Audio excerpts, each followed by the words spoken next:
Padre, te damos gracias porque hoy podemos entender que tú has sido fiel para con nosotros al permitirnos adorarte y tener la posibilidad de dirigirnos a ti en la adoración en espíritu y en verdad como has provisto para nosotros. Cuida de este tiempo, de esta hora. Está con nuestros hermanos que no podrán estar aquí con nosotros, pero también, Señor, bendice a aquellos que salieron de la ciudad y que están viajando ahora y que seguramente vendrán el día de mañana. Sé para nosotros, Señor, este Dios que sigues enseñándonos y dirigiéndonos hacia tu voluntad. Te pedimos en el nombre de Jesús. Amén. Amén. Muy bien. Bueno, vamos a continuar, ¿no? Estamos en el punto de venga tu reino, hágase tu voluntad como en el cielo, así también en la tierra. Este es el punto donde estamos centrados, ¿no? La semana pasada, y solamente para hacer una especie de recapitulación muy rápida, la semana pasada estuvimos hablando un poco acerca del reino, ya desde la semana antepasada en realidad, cuando hablábamos de la naturaleza del reino, que tomábamos el pasaje de Hechos 1, en cuanto a esta necesidad de los discípulos de que el reino viniera, y entonces empezamos como a descifrar un poquito el asunto de el reino. Luego entonces, la semana pasada estuvimos hablando de ese reino y hablábamos un poquito de esta temporalidad, ¿no? Lo que hemos llamado metanarrativa desde Génesis hasta el final. En realidad, toda la historia de la humanidad, ¿no? Hablando de la creación, caída, redención y consumación.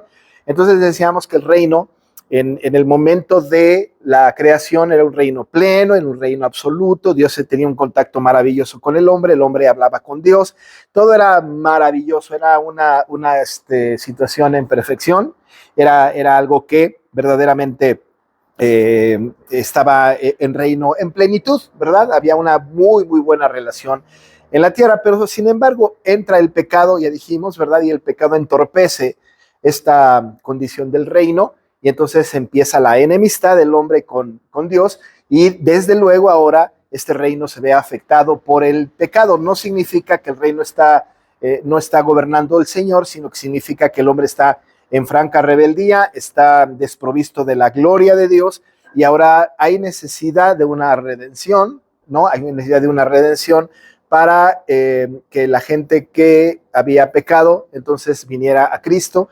Y una vez que viniera Cristo, entra el tema de la redención, y viniendo a Cristo, entonces entra, ¿verdad? Viene el reino, digamos, de alguna manera, otra vez viene al creyente, y de ahí hablábamos de la inauguración del reino en Cristo. No significa que el reino antes no estaba, significa que el reino en los elegidos, cuando son llamados por el Señor, es establecido. Y entonces los pasajes de Mateo y las parábolas de Mateo evidentemente nos centran en el tema de las características del reino, con algunas metáforas que son, y parábolas en forma de metáfora que son muy significativas, ¿no? Entonces, bueno, y estamos en el momento nosotros de la redención. Ustedes y yo hemos sido redimidos, nuestro corazón ha sido modificado, y como leíamos la semana pasada, allá en Colosenses 1:13, nos damos cuenta de que el Señor nos libró de la potestad de las tinieblas y nos trasladó al reino de su amado Hijo. Entonces, no estábamos en ese reino, pero ahora estábamos en ese reino, el de su amado Hijo.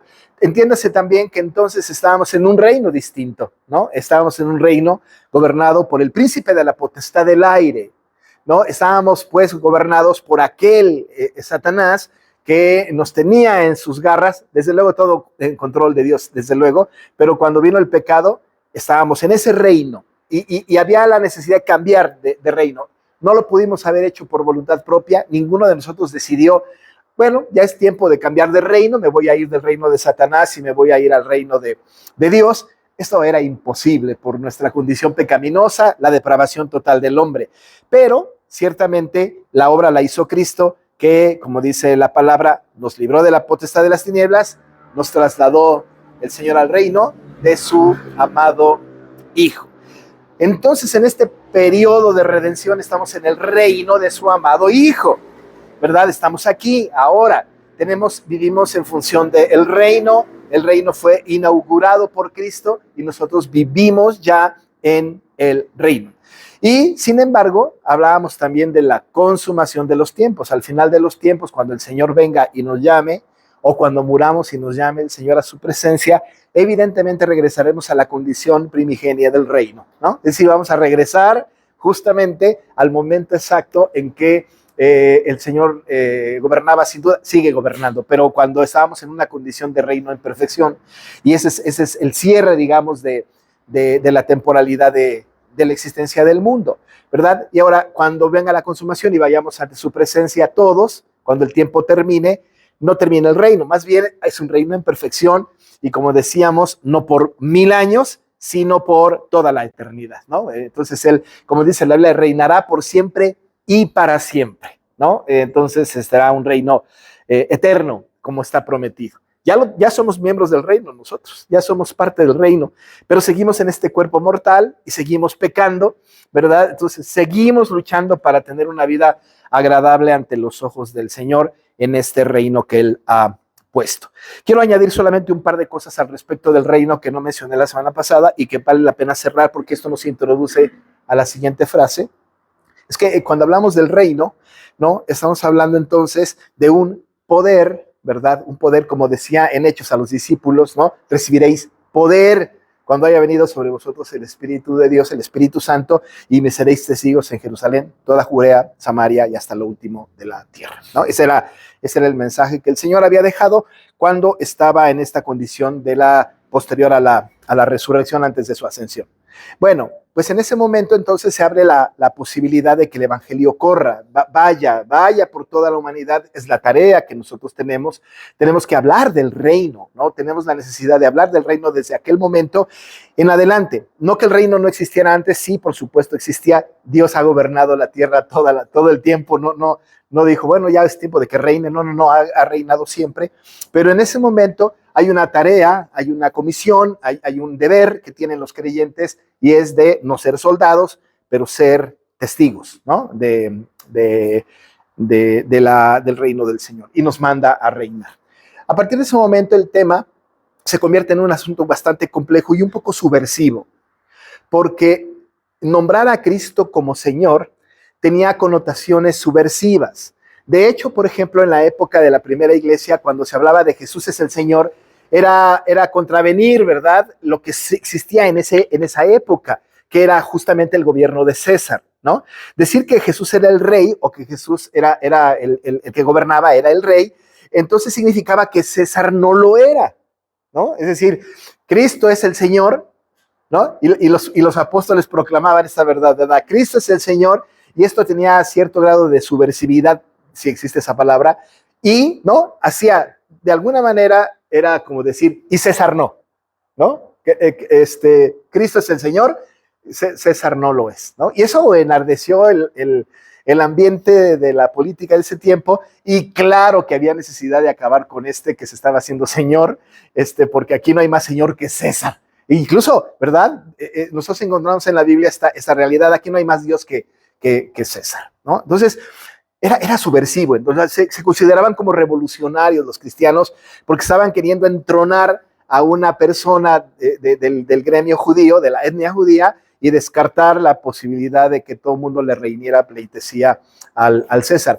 Aun y cuando el Señor había dicho, denle a César lo que es del César y a Dios lo que es de Dios, ¿no? Sin embargo, tenía una connotación subversiva. Pero recuerden, el evangelio está creciendo, los apóstoles están cumpliendo la tarea de llevar el evangelio a toda criatura, empezando en Jerusalén, luego toda Judea, Samaria y hasta lo último de la tierra, y eso va a caminar no solamente en un tiempo de un par de siglos después de Cristo, sino va a continuar a partir de ahí hasta la eternidad, hasta que Cristo venga. Así que nosotros tenemos la misma tarea de seguir proclamando este evangelio del reino, ¿no? Como los apóstoles.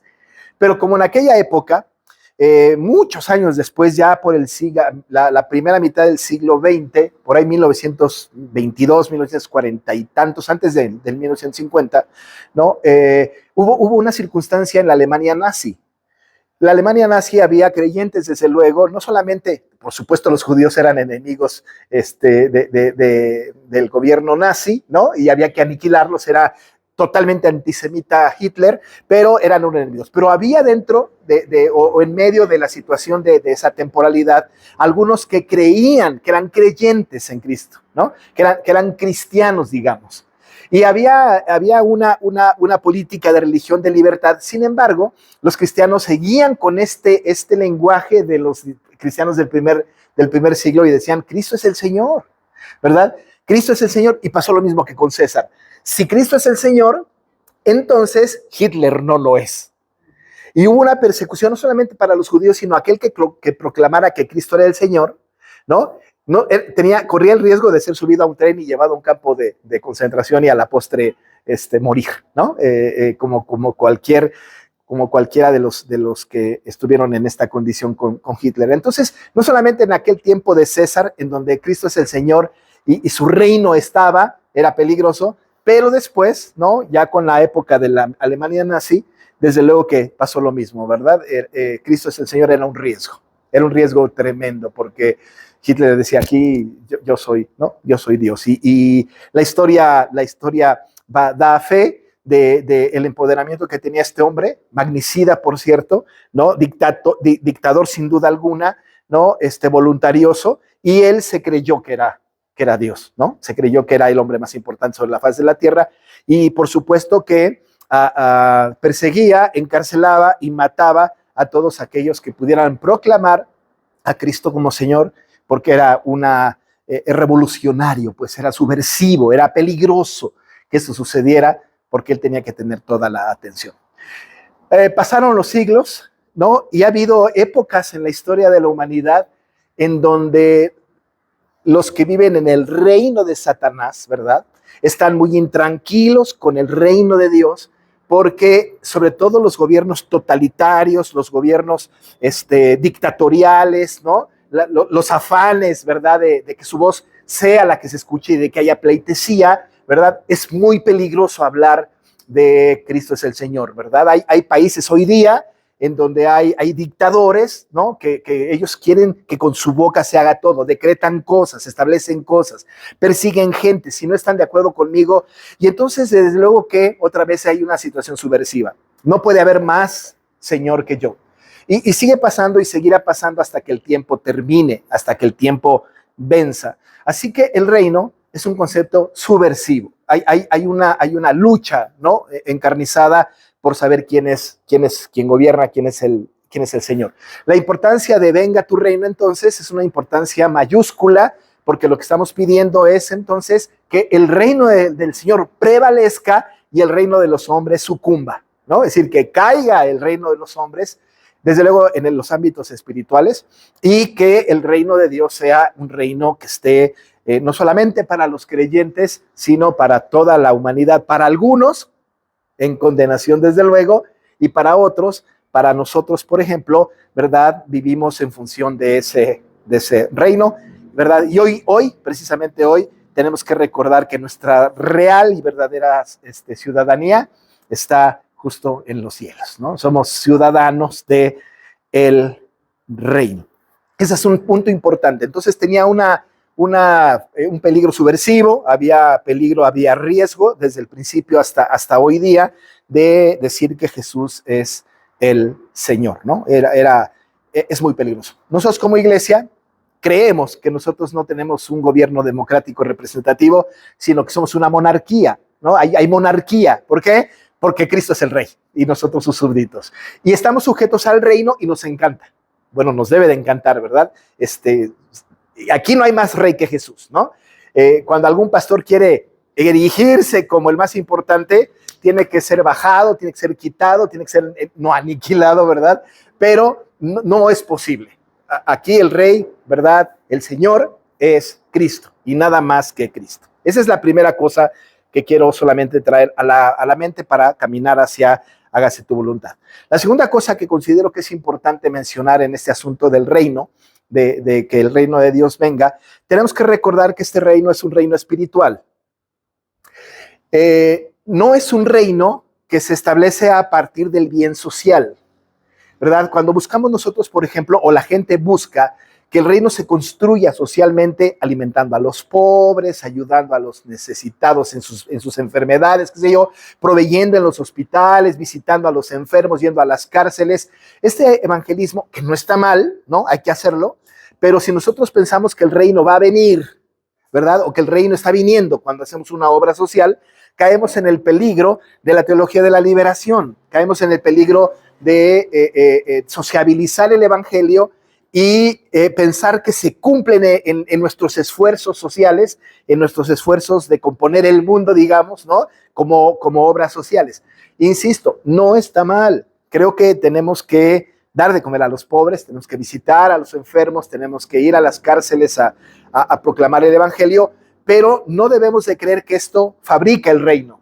No debemos de creerlo. No es un evangelio social el nuestro, y el reino nos establece a partir de actividades específicas de las iglesias. Y incluso los cultos de cada domingo, ¿verdad? Cada domingo nosotros no estamos edificando el reino ya está. Lo único que hacemos es que nos reunimos para dar fe de nuestra identidad en el reino, ¿no? Pero no lo construimos. El reino ya está, ¿no? Y Dios sigue siendo rey. Y lo único que estamos haciendo es acatando las disposiciones de este rey. Por eso es sumamente importante la segunda frase. No podemos disasociar, no podemos quitar la primera expresión de venga tu reino con la que sigue. Pega el sol, ¿verdad? ¿No les importa que esté aquí? Es que, y luego yo puedo reflejar y deslumbrarles. No podemos quitar la segunda parte de esta expresión. No las tenemos que romper. Dice, venga tu reino, hágase tu voluntad como en el cielo, así también en la tierra. La pregunta que tendríamos que hacernos es, perdón, Marcos. La pregunta que tendríamos que hacer es, venga tu reino, ¿verdad? ¿Cómo? ¿Cómo es que va a venir su reino? ¿De qué manera? ¿Cómo lo percibimos? ¿Cómo lo podemos hacer claro nosotros esta venida del rey? Bueno, pues haciendo su voluntad, ¿no? Que su voluntad se haga. Decimos, venga tu reino, y para que tu reino venga, pues que tu voluntad se haga, no la nuestra. Al decir esto, de alguna manera estamos diciendo, mi señorío personal tiene que caer para que entre en función tu señorío, tu reinado. Tengo que caer, mi reino personal tiene que caer para que el reino de Dios tome su lugar en mi vida y en la vida de la iglesia. Así que estamos haciendo que estas dos cosas se mezclen. Venga tu reino haciendo tu voluntad. No, el texto no dice haciendo, pero dice, hágase tu voluntad, ¿no? Así es como viene el reino. Sin embargo, tendríamos que preguntarnos, ¿cuál voluntad? ¿Cuál voluntad? Hágase tu voluntad, ¿cuál voluntad? Desde el punto de vista entonces teológico, para tener un poco de desmenuzar un poquito los términos y sobre todo la idea teológica, tendremos que considerar dos tipos o dos clases, solamente para fines didácticos, de entender la voluntad del Señor. La primera, le vamos a llamar esta voluntad soberana, ¿no? O decretada. La voluntad decretada o la voluntad soberana. La voluntad decretada o la voluntad soberana es esa voluntad que el Señor tiene sobre su propia creación y sobre todo lo visible e invisible, lo cual, ¿verdad? Él gobierna y lo que Él ha determinado, por eso es una voluntad de decreto, eso que Él ha decretado, eso que Él ha establecido, se va a hacer sí o sí. No hay posibilidad de que no sea. Es decir, su voluntad se está haciendo de acuerdo a como Él lo ha planeado en su decreto eterno, y esa voluntad se está haciendo sí o sí. No hay posibilidad de que no se haga. Incluso Él construye, por utilizar una palabra que nos viene bien, ¿no? La historia de la humanidad a partir de su voluntad decretada o soberana. Va haciendo que las cosas sucedan para cumplir su propósito divino. Me acuerdo cuando hablábamos un poco de la providencia y hablábamos de la contingencia en la providencia.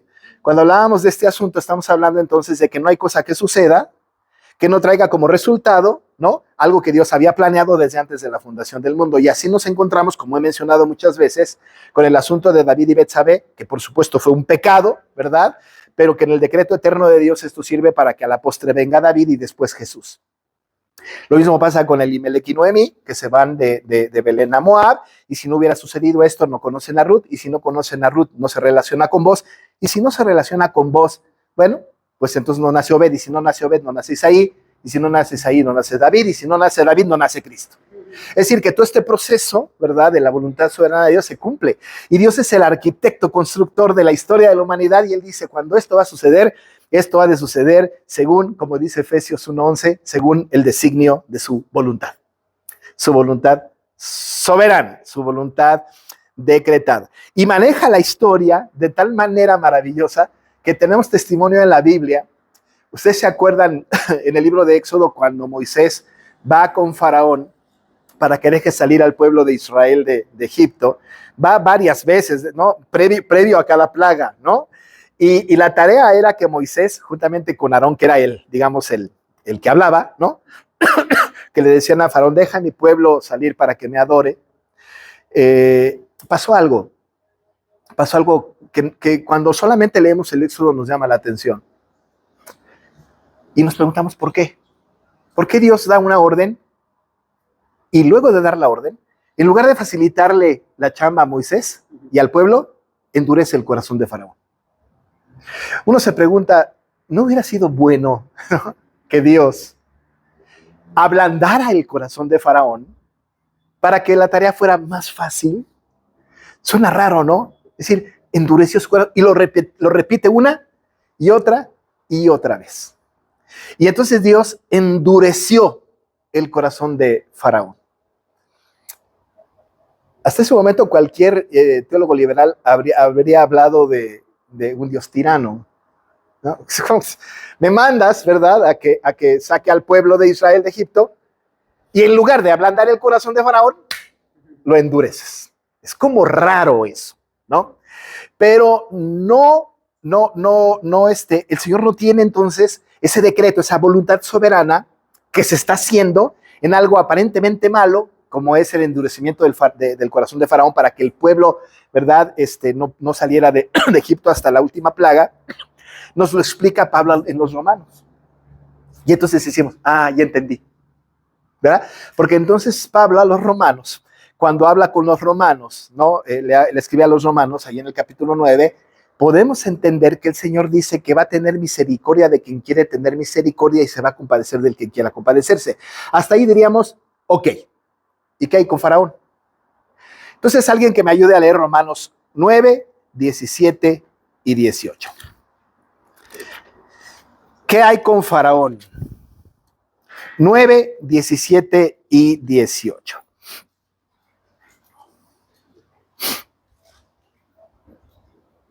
Porque la Escritura dice a Faraón, para esto mismo te he levantado, para mostrar en ti mi poder y para que mi nombre sea anunciado por toda la tierra. De manera que de quien quiere tiene misericordia y al que quiere endurece. No fue sino hasta Pablo que encontramos una explicación de aquella situación histórica en donde en lugar de ablandar endurece, ¿no? Y dice el texto con toda claridad el apóstol Pablo, en esta maravillosa armonía de toda la Biblia, ¿no? Porque es una historia, solo una historia de toda la Biblia, está diciendo, ¿verdad?, que la Escritura dice a Faraón. No la Escritura dice de Faraón, sino la Escritura dice a Faraón. Y esto dice, para esto mismo te he levantado, para mostrar en ti mi poder. Eso se lo dice a Faraón a la distancia de la historia, porque Dios tiene la historia de un plumazo, ¿no es cierto? No hay para él pasado, presente y futuro. Él está es atemporal, vamos, ¿no? Entonces él tiene la historia en sus manos. Entonces le dice a Faraón, para esto mismo te he levantado. A Faraón, lo levantó Dios. Para mostrar en ti mi poder. Le dice a Faraón, malvado hombre. Y para que mi nombre sea anunciado en toda la tierra. Para eso lo levantó. Perverso hombre. De manera que de quien quiere, dice Pablo, tiene misericordia y al que quiere endurecer, endurece. ¿Pero qué creen? Siempre se va a hacer la voluntad soberana y decretada del Señor. Va a suceder siempre. Eso llama nuestra atención porque entonces, ¿verdad? Oramos. Hágase tu voluntad. ¿Cuál voluntad? Nosotros tenemos en primera instancia la voluntad decretada o la voluntad soberana. No se mueve ni un grano de la arena del mar, ¿no?, sin que Dios tenga control. No hay manera de que no se cumpla la voluntad soberana de Dios, esa voluntad de decreto. No hay forma que no se cumpla. Nos preguntamos por qué pasa lo que pasa, ¿verdad? ¿Por qué hay gobernantes? ¿Por qué hay pueblos? ¿Por qué hay naciones que están tan endurecidos? Bueno, dice el apóstol Pablo, ¿verdad? De quien quiere tiene misericordia y al que quiere endurecer, endurece. Pero ahora entendemos que incluso eso es para un propósito divino, ¿no? Aún y eso, ¿no es cierto? ¿Por qué? Porque la voluntad soberana de Dios en una visión general de toda la historia, no como nosotros que estamos sujetos al tiempo, Él en una sola visión sabe perfectamente bien lo que quiere y sabe perfectamente bien que lo que Él ha dicho que suceda va a suceder. Por eso, en Isaías 46:10, ¿verdad? Dice el Señor, mi consejo permanecerá y haré todo lo que quiero, ¿no? Mi consejo permanecerá y haré todo lo que quiero. Y el salmista en el Salmo 115, versículo 3, afirma, nuestro Dios está en los cielos, todo lo que quiso, ha hecho. No tenemos la menor duda de que la voluntad soberana de Dios se está haciendo. Se está haciendo.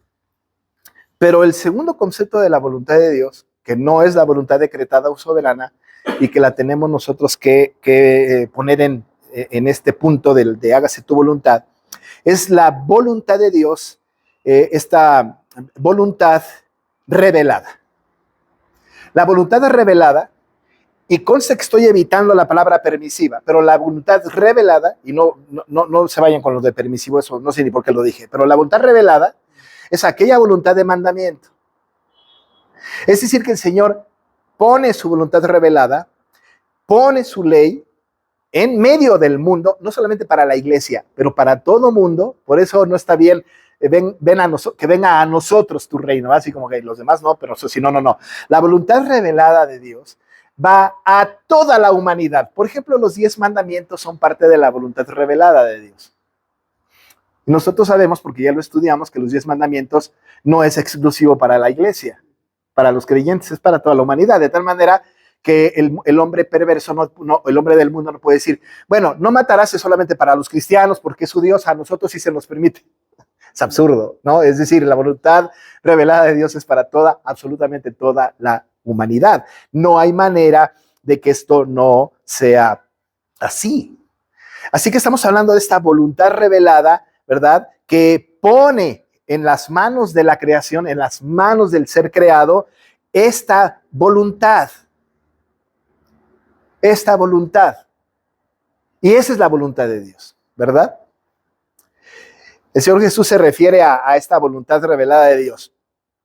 Él pide al Padre que transforme los corazones de cada persona de tal modo que sea obedecido y glorificado por los hombres en la tierra.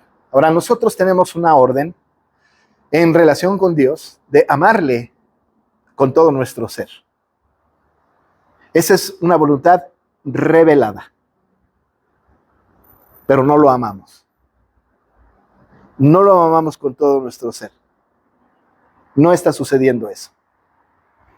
Él nos manda que no hurtemos, que no codiciemos, que honremos el día del Señor completito.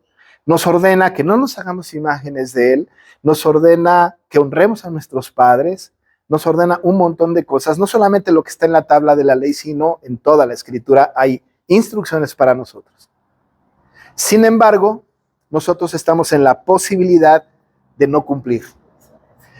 Y la verdad de las cosas es que ustedes y yo no podemos de ninguna manera desmentir esto. Ustedes y yo vamos en contra de la ley de Dios. Muy seguida. Y entonces nosotros pensamos, si la voluntad revelada de Dios tiene que ver con aquellas cosas que Dios ha pedido que hagamos y no las hacemos, ¿por qué está pasando esto? Está sucediendo porque el hombre natural, nosotros hombres, ¿no? Nacimos bajo la condena de pecado. Porque nosotros estamos condenados, destituidos de la gloria de Dios. Porque la paga de pecado es muerte. Porque estamos nosotros entonces alienados del reino de Dios, porque no estamos haciendo su voluntad. Pero cuando venimos al Evangelio, cuando venimos para que Cristo sea el Rey, en nuestro corazón, en nuestra vida, ¿verdad? Cuando nosotros declaramos a Cristo como nuestro Rey, pensamos, ya la hicimos, ¿no es cierto? Porque entonces ya no pecamos y nos encontramos con un golpe muy fuerte, estamos pecando. Y lo estamos haciendo con muchísima frecuencia. Lo estamos haciendo a veces incluso con descaro, ¿no? Yo pienso, ¿verdad? En una clase que doy al seminario, ¿verdad? Yo le pregunto a mis alumnos, ¿ustedes pecan sabiendo que están desobedeciendo a Dios? Algunos me dijeron, no, yo no, si yo no, por supuesto que no voy a hacer nada que a Dios no le plazca. Es mentira. Todos pecamos sabiendo que estamos desobedeciendo a Dios. A veces hasta nos vale, ¿no? Ahora, ¿qué sucede? Que está la voluntad de Dios, esa voluntad revelada que está siendo transgredida, que está siendo rota por nosotros. A veces nos importa, a veces no nos importa, pero ya nacimos de nuevo. Evidentemente nosotros que ya hemos nacido de nuevo pecamos. Sin embargo, y leíamos en la mañana a este pasaje primera de Juan 2, ¿no? En donde decimos que si decimos que no tenemos pecado, le hacemos a él mentiroso y la verdad no está en nosotros. Ahora, ciertamente nosotros hemos pecado y seguimos pecando y tenemos entonces a Jesucristo como abogado. Y venimos en confesión y pedimos perdón. Pero esto nos hace ver una realidad. El reino de Dios inaugurado no está culminado. Porque seguimos en franca rebeldía contra Dios. Aún la iglesia. Aún el pueblo de Dios. Ya está inaugurado su reino. Pero sigue el proceso. Porque lo que el Señor pide de nosotros es nuestra santificación. Pide de nosotros nuestro caminar correctamente en el reino de Dios. Así que entonces, cuando decimos, hágase tu voluntad, ¿no? Venga tu reino, hágase tu voluntad. Y entonces nos preguntamos, ¿cuál voluntad queremos que se haga? ¿La soberana, decretada, o la voluntad revelada? Obviamente, no quiero que me contesten, pero obviamente no estamos hablando de la voluntad soberana, porque esa ya se hace, ¿o no? Él dice, todo lo que quiero hacer he hecho. ¿Quién puede pensar que nosotros estamos pidiendo por su voluntad soberana? Él dice, momento, esa ya está. La voluntad soberana, mi voluntad decretada ya está. Está todo lo que va a suceder, está escrito. Absolutamente todo está decretado. No hay manera de que se salgan de mi control. Y como he dicho en el pasado, incluso la pandemia fue decretada. Sin duda alguna, para cumplir el propósito divino de Dios, que quién sabe cuál será, y a lo mejor nos tenemos que esperar cuando el pueblo de Israel salió de Egipto, hasta que Pablo lo explicó, a lo mejor tenemos que esperar unos 1700 años para que entendamos. Pero no hay duda de que conociendo nosotros a nuestro Dios, incluso aquellas cosas que nos vienen mal, son parte de la voluntad soberana del Señor. Aquellas cosas que están fuera de nosotros, ¿no?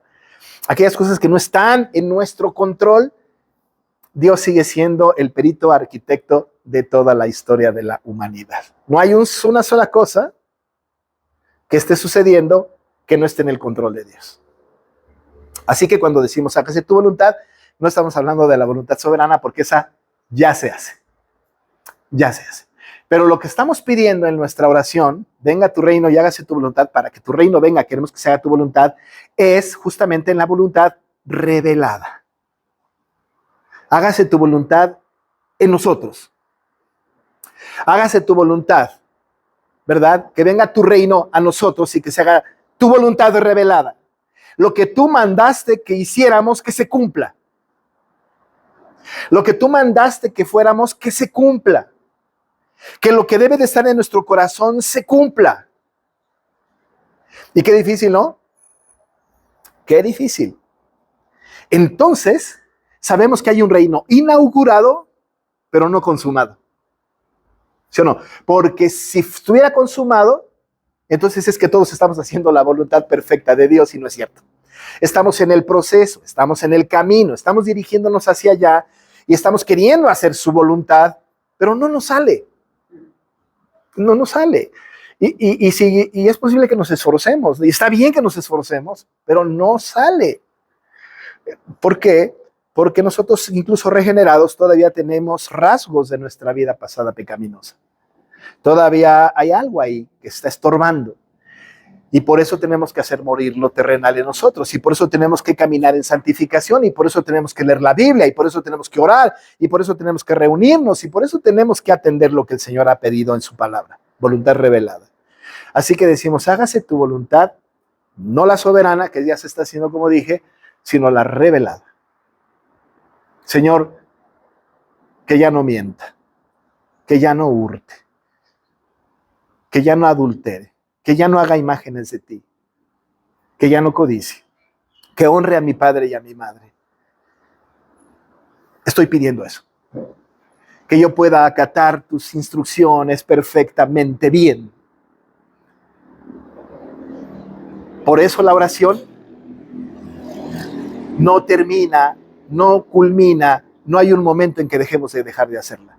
Porque constantemente tenemos que estar pidiendo al Señor que se haga su voluntad revelada, que su reino venga a nosotros de tal manera que cumplamos completamente su voluntad, sus instrucciones, sus mandamientos. Decimos entonces, venga tu voluntad revelada. Pero como Jesús es maravillosamente perfecto, ¿no? Nos pone un ejemplo. Que se haga tu voluntad. Así como se hace en el cielo, así que se haga en la tierra. Vaya, meta, ¿no? Así como diríamos, ¿de veras? Está rete difícil. Ahora, esto nos hace saber que allí en la presencia del Señor, ahorita no nos meteremos en líos de dónde está el cielo, pero donde está Dios, ¿verdad? Ahí donde está el Señor, llamándole la Biblia en el cielo, ¿no? Nos queda claro que su voluntad se hace a la perfección por todos los redimidos. La iglesia triunfante. Esa iglesia que ya está en la presencia del Señor. Ese ser amado nuestro que murió y que está en la presencia del Señor, está en una obediencia absolutamente perfecta. Está cumpliendo con la voluntad de Dios en una situación perfecta. Incluso los ángeles del cielo, ¿no? Cumplen perfectamente la voluntad de Dios. Salvo Satanás, que se desvió, y eso porque Dios justamente en su voluntad soberana lo permite para cumplir su propósito, pero todo lo demás en el cielo se cumple la voluntad de Dios. A rajatabla, sin cuestionamientos, sin duda. ¿Por qué? Porque ya no hay pecado. Pero seguimos aquí. Y nuestro anhelo santo es que la voluntad de Dios se haga como en el cielo se hace. Y allá en el cielo el Señor, que hay una relación, con sus redimidos, ¿no? No crean ustedes que, ya decía la vez pasada, no estaremos saltando de nube en nube, ¿verdad? Tocando una arpita. No. Estaremos en plena conciencia, ¿no? Relacionándonos unos a otros y en la presencia del Señor. Y nuestra chamba 24/7 será alabar al Señor. Pero la voluntad del Señor se hace ahí. Si el Señor dice alaben, alabaremos. Callen, callaremos. Porque estamos ante la presencia del Todopoderoso, que gobierna el cielo y la tierra. Así que pedimos, hágase tu voluntad con el parámetro del cielo. Así como en el cielo se hace, te pedimos que se haga en la tierra. Entonces estamos pidiendo santidad para nosotros. Estamos pidiendo que el mundo entero esté en santidad. Le estamos diciendo, Señor, pone en nuestro corazón, en nuestra mente, en nuestro ser entero santidad. Que podamos nosotros buscar obedecerte en todo. Porque somos ciudadanos de tu reino. Porque queremos que tu voluntad, esa voluntad revelada, esa voluntad que tú diste a nosotros, ¿verdad? Quiero que no maten, quiero que no se unan en yugo desigual, quiero, y un montón de cosas. Queremos cumplirlo, y para cumplirlo necesitamos estar en el proceso de santificación, luchando contra nuestra propia carne, contra Satanás y contra el mundo. Paradójicamente, nosotros decimos, Cristo es el Señor. Cristo es el Señor. y lo podemos hacer y podemos irnos a una marcha cristiana con banderas diciendo Cristo es el Señor. ¿Es subversivo? Puede ser que sí, pero si nosotros vamos enarbolando la bandera de Cristo es el Señor y no hacemos su voluntad, es ridículo, ¿no? Es así como, pues está como raro, ¿no? Pero el Señor nos insta, ¿no?, a que oremos así. Venga tu reino, hágase tu voluntad, como en el cielo, así también en la tierra. Ahora es muy importante que nosotros notemos que el texto habla de él hacia él. Dice santificado sea tu nombre, venga tu reino, hágase tu voluntad. Nada se trata de nosotros. Lo que necesitamos es que el reino de él venga y nuestro reino acabe. La voluntad que queremos que se haga es la de él y no la nuestra. Eso es lo que pedimos, que sea verdadero rey en medio de nosotros, ¿no es cierto? ¿Por qué? Somos proclives, ¿no?, a establecer nuestro propio reino, ¿no? Queremos que el Señor cumpla nuestro plan de vida, ¿no? Decimos nosotros cosas como, Señor, pues ese es mi proyecto de vida, ahí te encargo que se cumpla, ¿no? Así como diciéndole al Señor, pues mira, ¿verdad? Me dice inteligencia, capacidades, este es mi reino. Mi reino es este. Quiero esta carrera, quiero este propósito, quiero esta mujer, quiero estos hijos, quiero esta casa. Ese es mi propósito de vida. Ahí te encargo. Ahora, lo que estamos haciendo es, estamos estableciendo nuestro propio reino y queremos que el Señor cumpla nuestro capricho de reino. Cuando lo que tendríamos nosotros es que subirnos, derrocar nuestro propio reino, y en lugar de decir, Señor, cumple tu propósito, mi propósito en mí, lo dice el Salmo 138:8, que Jehová cumplirá su propósito, el de él en mí. Y entonces vendrá su reino. Pero tenemos que derrocar el reino del yo, ¿no es cierto? Es decir, nuestro propio reino tiene que acabar. No estamos abdicando a favor de Cristo, ¿eh? No, es una absurdez. Pero lo que sí estamos haciendo es derrumbando nuestro reino. Acabar con nuestro propio reino para que el reino de Dios venga, ya está inaugurado y haga de nosotros lo que Él quiere, porque si finalmente el Señor hará con nosotros lo que Él quiere. Evidentemente, cuando el Señor, ¿verdad?, como hemos dicho que el Señor tiene una voluntad soberana y decretada, aún nuestra desobediencia está en su decreto. Por supuesto, nosotros seremos quienes recibiremos las consecuencias de nuestro pecado, sin duda alguna. Y a veces son consecuencias terribles, pero no se sale de la voluntad soberana de Dios. Él pide que nosotros hagamos su voluntad decretada.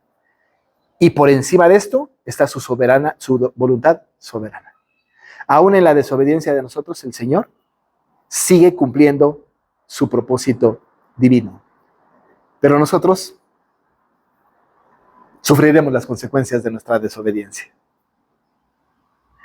Así que lo que suplicamos a Dios, ¿verdad?, es que mi reino sea derrumbado, que el reino de las tinieblas incluso sea derrocado, que los reinos terrenales sean derrotados y que lo que prevalezca sea tu reino. Y que al prevalecer tu reino nosotros estemos haciendo tu voluntad decretada. ¿Nos pides esto? Lo vamos a hacer. Lo tenemos que hacer. Por lo menos nos tenemos que esforzar para hacer la voluntad del Señor. Muy complicado, muy difícil. Pero ¿quién dijo que iba a ser fácil, no? ¿Quién dijo que iba a ser sencillo? ¿Quién dijo? Y miren cómo luchamos con esas cosas. A mí no me duele, pero me entristece un poco que cambiemos nosotros para nuestros propios placeres, nuestras propias necesidades, nuestros propios propósitos. Vemos más hacia nosotros que hacia el reino de Dios. Con mil excusas, ¿eh? Mil excusas. Es que tengo que hacer esto porque si no, es que tengo que ir allá porque si no, es que tengo que ir y pongo mi propio reino por encima del reino de Dios. Así que cuando oremos, hágase tu voluntad, así como se hace en el cielo, aquí en la tierra, estamos pidiéndole al Señor, déjanos, ayúdanos a vivir en santidad. Y claro, el Señor es paciente con nosotros, ¿no? Ya luego la oración sigue para nosotros, ¿no? El pan nuestro de cada día, dánoslo hoy, perdona nuestras deudas, como nosotros perdonamos a nuestros deudores. Ya viene otra etapa. Pero la primera parte de la oración, maravillosa, justamente termina pidiendo que se haga la voluntad del Señor, como se hace en el cielo, también que se haga en la tierra. Y el primero en obedecer fue Cristo, en el huerto de Getsemaní. ¿No es cierto? Porque ahí Él pudo hacer su propia voluntad, trayendo una multitud de ángeles para rescatarlo de la agonía. Y en lugar de esto, Él dijo, que se haga tu voluntad y no la mía. Nosotros, por mucho menos que eso, entregamos nuestra voluntad propia. ¿Verdad? Decimos, mi voluntad, ¿no? Es decir, no tenemos que estar en el lecho de muerte. Hasta en las cosas más cotidianas se hace nuestra voluntad. Así que oramos, hágase tu voluntad como en el cielo, así también en la tierra, ¿no? Y bueno, había que terminar con esto. Aquí terminamos esta clase. La próxima semana no tenemos clase.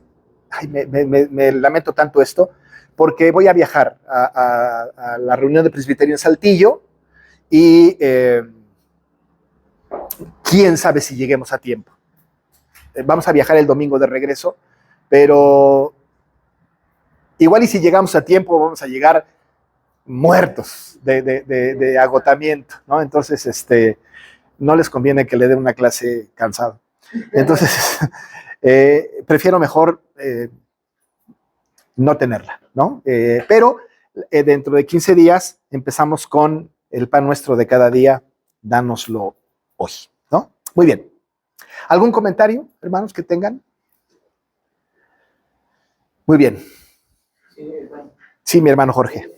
A veces es muy natural por la situación que se está pasando, lo que dice la narrativa del reino, de que estamos entre tanto... Entre la redención y la consumación. Ajá. Y ese enorme paréntesis el mientras. Mientras, obviamente, muchos de nosotros caemos en infinidad, y algunos, como comentó, de una manera terrible. Muy doloroso. Muy doloroso. Muy. ¿Cuál sería la mejor recomendación para un hermano que ha sucumbido? Tendríamos que autoexigirnos a nosotros mismos, porque antes de ver que el hermano no lo entiende, nosotros tenemos que entenderlo primero. Por supuesto que nosotros hemos establecido nuestra propia vida a partir de lo que creemos que necesitamos y lo que nos da placer, y aquellas cosas que creemos que van a beneficiar nuestra carrera profesional, nuestro bienestar, etcétera, ¿no? El ejemplo muy concreto, que yo soy muy reiterativo en eso y lo voy a seguir siendo hasta que me muera, es justamente el Día del Señor. ¿Saben cuánta gente no dedica el Día del Señor porque tiene que trabajar, porque si no trabaja ese día, no le va a alcanzar para la semana? ¿Cuánta gente no dedica ese tiempo para hacer cualquier cosa porque es necesario hacerlo? Yo conozco una persona, no es de esta iglesia, pero es de otra iglesia, pero ese día es cuando le pueden hacer su manicure y su peinado y su pintada de cabello, pues para que me vea linda. El Día del Señor. Ahora, ¿qué es lo que está sucediendo? Que está construyendo su propio reino, ¿no? Su reino, ¿no? Venga mi reino, hágase mi voluntad, ¿no? Y yo creo que nosotros como iglesia tendríamos que ser ejemplo, ¿no? Derrumbar mi reino, derrumbar el reino de mi esposa, el reino de mi esposo, el reino de mis hijos, y enaltecer el reino de Cristo. No solamente el Día del Señor, en cualquier cosa, ¿no? En cualquier cosa. Si mis placeres van a ponerse por encima, ¿verdad?, del reino de Dios, hay que terminar con mis placeres. Al fin y al cabo, nosotros sabemos que somos ciudadanos del reino y que el Señor no ha visto justo desamparado ni su descendencia que mendigue pan. Va a haber por nosotros sin lugar a dudas. Pero es muy difícil. Yo diría casi imposible. pero estamos equipados con las herramientas espirituales para poder luchar contra nuestra propia carne. El mundo, Satanás. Pero seguimos construyendo nuestro propio reino. Tiene que ser derrocado ese reino. Y el único que lo puede derrocar como una especie de golpe de estado es Cristo. Ni siquiera nosotros pudiéramos, ¿verdad?, autogestionarnos en eso. Porque la dinámica del mundo nos envuelve de tal manera que empezamos a pensar, sí es cierto, pero luego sucumbimos otra vez a lo que el mundo determina. Y volvemos, y regresamos, y seguimos en cada cosa cuando tenemos que derrocar nuestro propio yo. Es muy complicado. Ahora, nos pasa a todos, a ustedes, a mí, a todos, ¿no? Si no es hacia afuera. Y justamente creo que por esto el Señor dice, oren así, ¿no? Porque sabe que cada uno de nosotros tiene la necesidad de derrocar su propio reino y establecer el reino de Cristo. Oren así. Y esa es la tarea que tenemos. Es muy difícil, hermano Jorge, es complicadísimo, ¿no? Y yo creo que estamos en la lucha todos, ¿no? Y mientras que estemos en la lucha, estaremos librando batallas una a una, ¿no? ¿Qué pasa si el Señor viene ahorita y no hemos luchado? Si tenemos nuestro corazón cambiado, nos vamos con el Señor. Sin duda alguna. Sin duda alguna. Pero qué mejor que nos vayamos luchando por nuestra vida de santidad, ¿no? Por lo menos intentándolo. Por lo menos, ¿no? Y luchando con nuestro propio yo, que ya dije, ¿verdad? Los tres enemigos comunes que tenemos todos son Satanás, el mundo y nuestra propia carne. Y la lucha más difícil no es ni con Satanás ni con el mundo, sino con mi propia carne. Porque estamos estableciendo nuestro reino. El reino de Satanás ya fue vencido. El reino del mundo ya fue vencido. ¿Y el nuestro? Es chamba nuestra, ¿eh? Porque es el proceso de santificación. En fin, hoy es 15 de septiembre, pero hoy sigue siendo Día del Señor. Y hoy no celebramos a México, sino a Cristo. Para que terminando la clase, pues podemos ir a casa y orar y después de las 12 irnos a la pachanga. Al pozo. Vamos a terminar, ¿les parece? Vamos a orar a nuestro Dios. Padre, muchas gracias porque permites que podamos evaluar, estudiar de alguna manera las verdades de tu palabra. Señor, perdónanos porque ninguno de los que estamos aquí estamos tan habilitados como para luchar contra nuestro propio reino, sino que sucumbimos y fallamos y caemos. Pero queremos que se haga tu voluntad en nuestra vida, en la vida de la humanidad. Que tu voluntad permee. De tal manera, Señor, que tu reino inaugurado encuentre su cumplimiento en la vida de santidad de tu pueblo. Y como esto no lo vamos a lograr hasta que Cristo venga, siempre oraremos, venga tu reino, hágase tu voluntad. Así como se hace en el cielo, Señor, que se haga en la tierra donde nosotros vivimos. Gracias por este tiempo que nos das. Bendice a nuestros hermanos que no pudieron estar. Bendice a los que están de viaje. Bendice nuestra iglesia, Dios. Y ahora llévanos a casa para seguir con nuestras actividades y mañana o pasado mañana seguir con nuestra vida laboral en donde queremos también honrarte. Por tu bendición y tu dirección te damos gracias en el nombre de Jesús. Amén. Dios les cuide, hermanos.